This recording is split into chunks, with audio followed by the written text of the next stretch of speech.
Shant and thanks to the judges, the best picture from India, Parinika Chaudhary, third rank. In सभी बाल कलाकारों का प्रोत्साहन करने के लिए जोरदार तालियां बजाइए।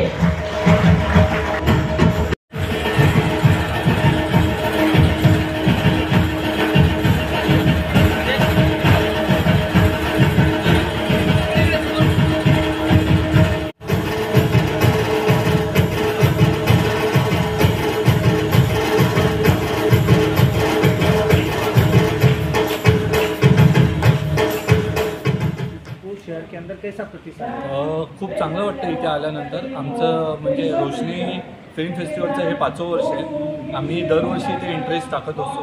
फर्स्ट टाईम आम्ही आमची फीचर फिल्म घेऊन येत आहोत, जी 16 ऑगस्टला थिएटरमध्ये येणार आहे, जी दहीहंडीवरती अवलंबून आहे। आणि ते आमचा थर हा मूवी ऑफिशियली नॉमिनेटेड झालेला आहे आणि आमच्या फिल्मला 6 नॉमिनेशन्स भेटलेले आहेत। आता किती जण आलेले आहेत आपल्या? आमची अख्खी टीम आलेली। सर, महाराष्ट्रभरामध्ये कार्यक्रम चालू असतात। हे कार्यक्रम जे तुम्ही संभाजीनगरमध्ये घ्यायला लागले, तर तुमच्यासोबत कोणत्या जिल्ह्याचे लोक जोडलेले आहे याच्याशी? साधारण महाराष्ट्रातले एक जवळजवळ 10-12 जिल्हे, म्हणजे मुंबई ठाणा पासून पनवेल, पुणा, आपल्या आजूबाजूचे जेवढे जिल्हे आहेत, सातारा, सांगलीकडनं, या जिल्ह्यातली सगळी माणसं इथे पार्टिसिपेट करतात आणि देशाबाहेरील बऱ्याचशा फेस्टिवल्समध्ये फिल्म्स आलेल्या आहेत। बरं, अभिनय करणारे जे कलाकार आहे किती प्रमाणामध्ये आपल्याला सोबत आहे आज सध्याला?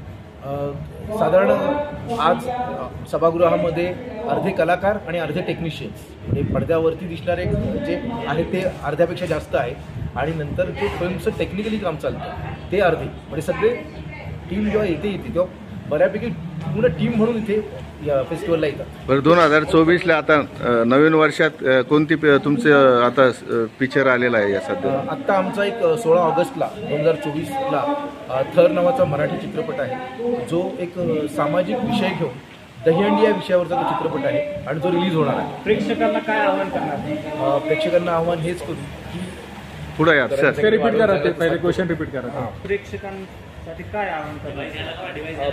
मराठी चित्रपटसृष्टी जगली पाहिजे, त्यासाठी आव्हान केलं जाईल। म्हणजे मी एक निर्माता म्हणून, कलाकार निर्माता म्हणून मी आव्हान करेन की मराठी चित्रपट जे आहेत ते आपण सिनेमागृहात जाऊन बघितले पाहिजे।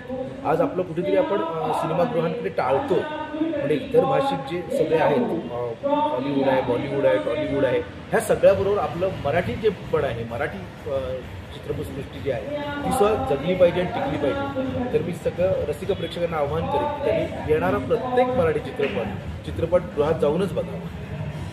साधारण किती ठिकाणी आमचा थर हा साधारण एक 50 ते 75च्या स्क्रीनवरती लावण्याचा आमचा प्रयत्न चालू आहे। जेवढ्या जास्तीत जास्त स्क्रीन महाराष्ट्रभरातून मिळतील त्यांना आम्ही तो लावू। सर, हे जे थार पिक्चर जे तुमचं कशावर आधारित स्टोरी झालेली आहे? थर हा चित्रपट जो आहे हा दहीहंडी, आता दहीहंडी हा आपल्या जिव्हाळ्याचा विषय आहे। दहीहंडीचे लागणारे उंच उंच थर हे आपल्याला खूप आवडतात आणि ह्या मागच्या एक 5-6 वर्षात जर आपण बघितलं की तर थरांची स्पर्धा चालू आहे आणि आम्ही तोच थर आम्ही चित्रपटातून आम्ही घेऊन आलेलो आहोत आणि एक सामाजिक विषय म्हणून आम्ही हा आणलेला आहे। धन्यवाद सर। आज की अवार्ड सेरेमनी को लेके आज बहुत खुशी का माहौल है। रोशनी इंटरनेशनल फिल्म फेस्टिवल का ये 5वां साल है।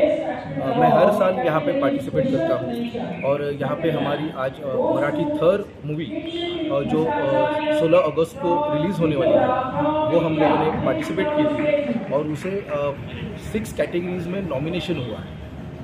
और ये जो रोशनी इंटरनेशनल फिल्म फेस्टिवल है इसमें नवोदित जो डायरेक्टर है, प्रोड्यूसर है, एक्टर्स है और पूरा फिल्म के जो टेक्नीशियंस होते हैं, यानी एडिटर से लेके म्यूज़िक वगैरह सब, उनको सहारा जाता है।